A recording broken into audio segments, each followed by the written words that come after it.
کے زیر سرپرستی وہ یتیم بچی آ گئی ہے اور وہ ہے بھی مال والی، اور جس کو اس کی پلا ملی ہے، جس کی پرورش کے اندر جو ہے نا وہ یتیم بچی آئی ہے، فرض کریں وہ اس کے چچا داد بھائی ہے۔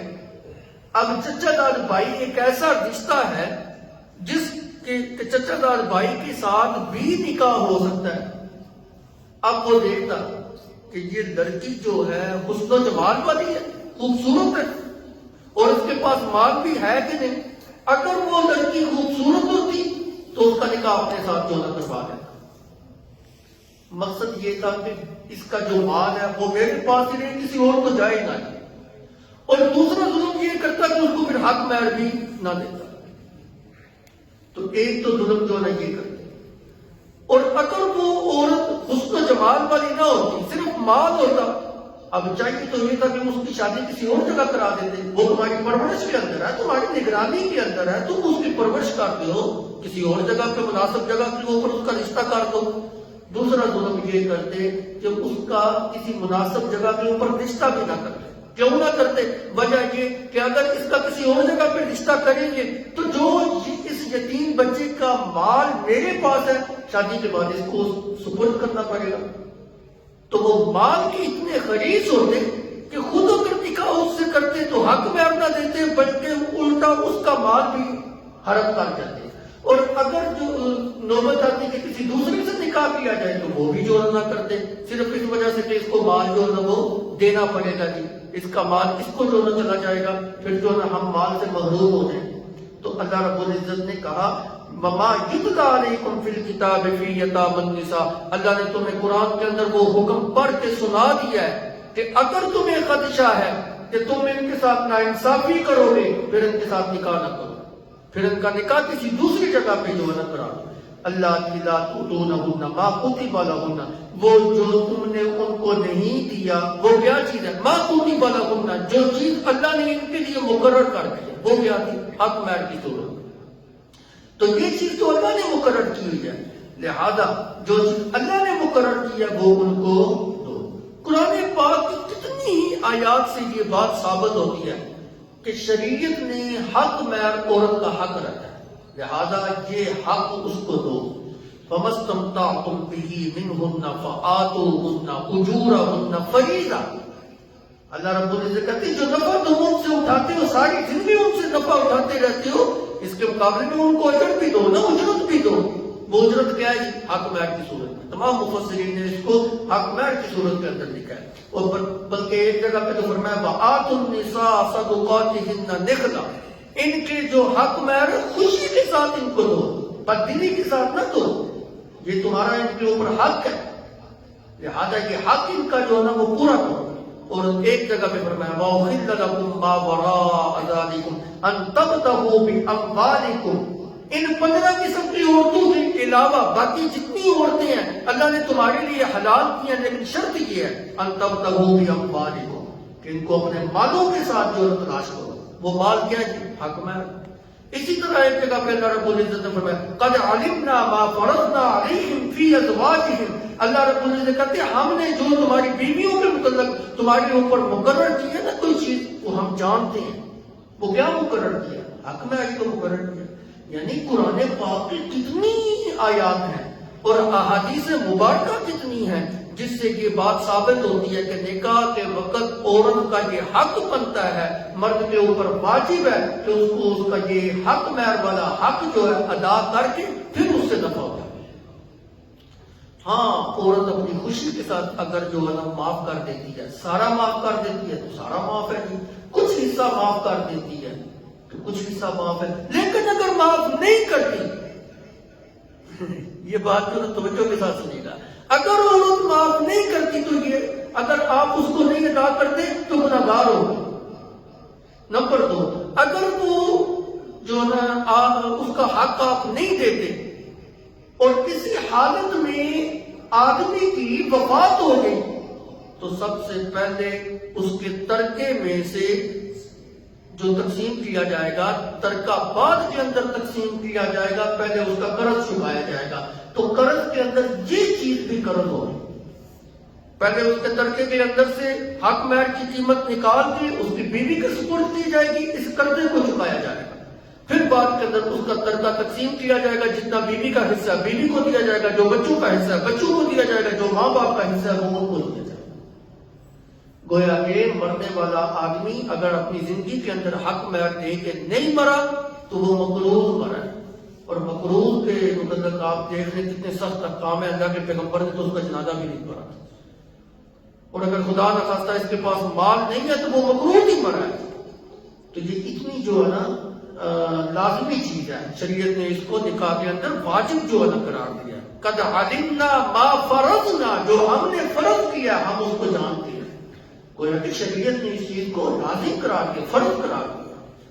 تو عرض کرنے کا مقصد یہ ہے، اللہ فرماتے ہیں اللہ لا تؤتونہن ما کتب لہن، جو چیز اللہ نے ان کے لیے مقرر کی ہے ان کو تم نے ابھی تک ادا نہیں کیا، تو اللہ نے تو تمہیں احکام جو ہے نا بتا دیے۔ وَتَرْغَبُونَ أَن تَنكِحُوهُنَّ، اور تم ان کے ساتھ نکاح، ان یتیم بچوں کے ساتھ نکاح کرنے کی رغبت رکھتی ہو۔ امام راضی رحمۃ اللہ علیہ نے اس آیت کو دونوں تفسیروں کے ساتھ بیان کیا۔ آپ نے کہا کہ اس کے اندر ترغبون، ان ترغبون کے بعد ان عین کے ساتھ، ایک تو ادھر لکھا نا حمزے کے ساتھ، عین کے ساتھ ان وہ بھی محذوف ہے اور لفظ فی بھی محذوف ہے، اور دونوں کا معنی بالکل جدا ہے، وہ ایک دوسرے کے بالکل الٹ ہے، مخالف ہے۔ اگر تو راضی و یرغبو کے بعد عن آئے، عین اور نون، تو اس کا معنی ہوتا ہے کہ اس کی طرف رغبت نہیں ہے بلکہ اس سے منہ موڑنا ہو رہا ہے، اور اگر فی آئے اس کا صلہ تو اس کا معنی ہوتا ہے اس کی طرف رغبت ہے۔ اگر تمہیں ان یتیم بچیوں کے اندر رغبت ہے، شوق ہے ان کے ساتھ نکاح کرنے کا، پھر شریعت کا حکم یہ ہے کہ ان کو حق مال ادا کر کے پھر ان کے ساتھ نکاح کرو۔ اور دوسرا معنی، اگر تمہیں ان کے ساتھ کسی قسم کی کوئی رغبت نہیں ہے، جیسے زمانہ جاہلیت کے اندر اگر عورت خوبصورت نہ ہوتی لیکن مال اس کے پاس ہوتا تو نکاح نہ کرتے، تو شریعت کہتی ہے اس اعراض کی صورت میں پھر ان کا نکاح جو ہے نا دوسری جگہ پہ کرو، بے فضول جو نا ان کو اپنے گھروں کے اندر نہ بٹھا کے رکھو۔ والمستضعفین من الولدان، جس طرح اللہ رب العزت نے تمہیں قرآن پاک کے اندر یتیم بچیوں کے متعلق جو نا باتیں بتائی ہیں، قرآن کی آیات پڑھ کے سنائی ہیں، اسی طرح کمزور بچوں کے متعلق بھی اللہ رب العزت نے تمہیں احکام جو ہے نا بتلا دیے۔ جس طرح یتیم بچوں کے اوپر ظلم کیا جاتا تھا، اسی طرح یتیموں، اسی طرح کمزور اور یتیم لڑکوں کے اوپر بھی جو ہے نا ظلم کیا جاتا تھا۔ وہ ظلم کیا ہوتا تھا؟ وہ ظلم یہ ہوتا تھا جہاں تو اس بچے کو سرے سے وراثت سے محروم کر دیا جاتا، دیا ہی نہیں جاتا تھا، وراثت کا مال اس کو دیا ہی نہیں جاتا تھا، یا پھر جو نا ہیلے بہانے کے ساتھ اس کا مال ہڑپ کرنے کی جو نا کوشش کی جاتی تھی۔ اللہ رب العزت نے کہا کہ ہم نے یتیم بچے کے جو حصہ مقرر کیا ہے اس کو پورا پورا حصہ جو وراثت میں اس کا بنتا ہے وہ اس کو ادا کرو۔ اور یہ قرآن پاک کے اندر اللہ رب العزت نے سورۃ نساء کے آغاز میں ہی فرمایا، آتوا الیتامی اموالہم، یتیموں کو ان کا مال دو، ولا تتبدلوا الخبیث بالطیب، ان کے عمدہ مال کو اپنے ردی مال کے ساتھ ملاؤ بھی نہ، ولا تاکلوا اموالکم الی اموالکم، ان کے مالوں کو اپنے مال کے ساتھ ملا کے کھاؤ بھی نہیں۔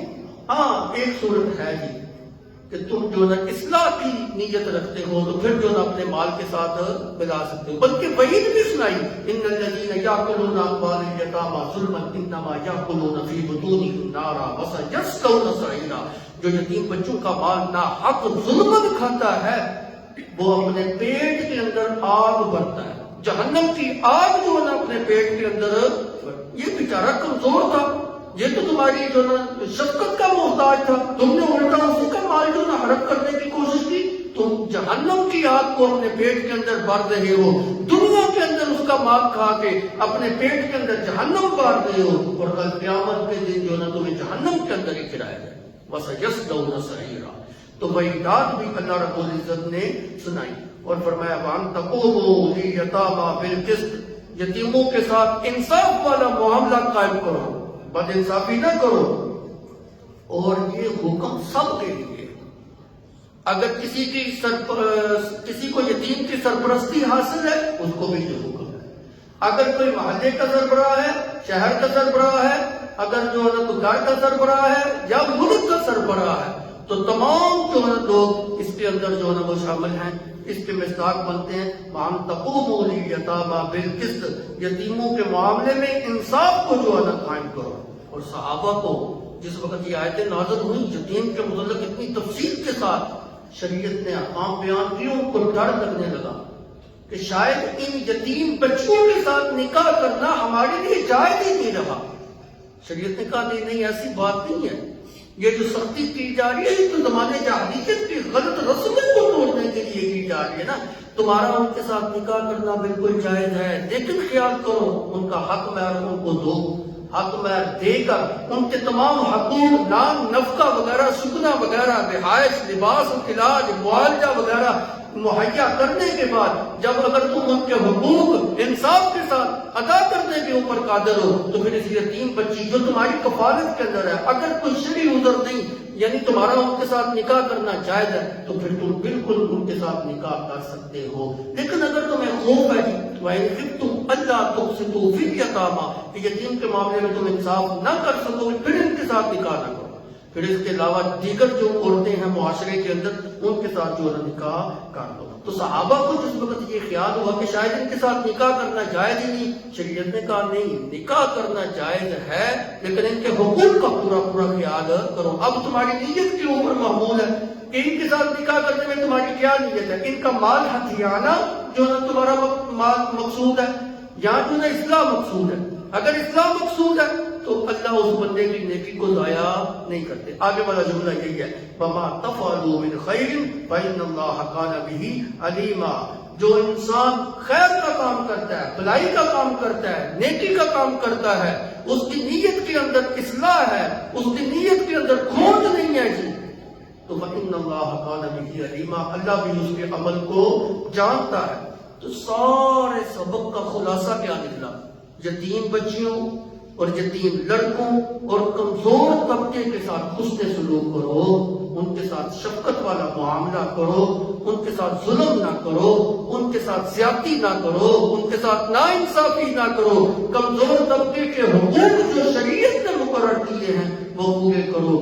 جس معاشرے کے اندر کمزور طبقے کے اوپر ظلم اور زیادتی نہیں کی جاتی، جو حاکم وقت جو سرپرست اعلیٰ یتیموں کے ساتھ حسن سلوک کرتا ہے اور کمزور طبقے کے ساتھ جو ہے حسن سلوک کرتا ہے اللہ اس کی حکومت کو بھی استحکام دیتے ہیں. اور اگر وہ گھر کا سربراہ ہے تو اس کے گھر کے اندر بھی امن اور سکون ہی ہوتا ہے اور اللہ کی رحمت ہوتی ہے.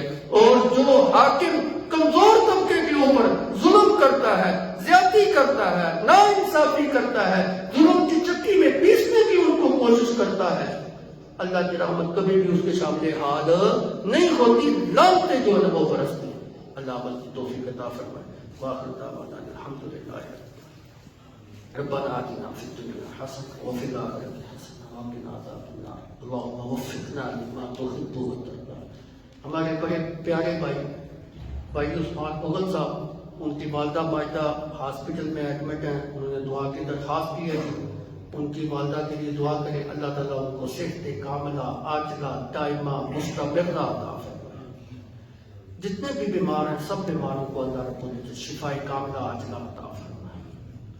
جو لوگ اس دنیا سے رخصت ہو گیا اللہ رب العزت ان کی مغفرت فرما اپنی رحمت والا معاملہ فرماتے ہوئے ان کو جنت الفردوس میں جگہ عطا فرمائے.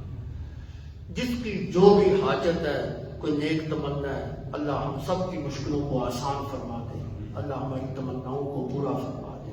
ہماری جائز حاجات کو پورا فرما دے. ہماری مشکلوں کو آسان فرما دے. ربنا آتنا فی الدنیا حسنہ وفی الآخرۃ حسنہ وقنا عذاب النار. صلی اللہ تعالی علی خیر خلقہ محمد وآلہ وصحبہ اجمعین.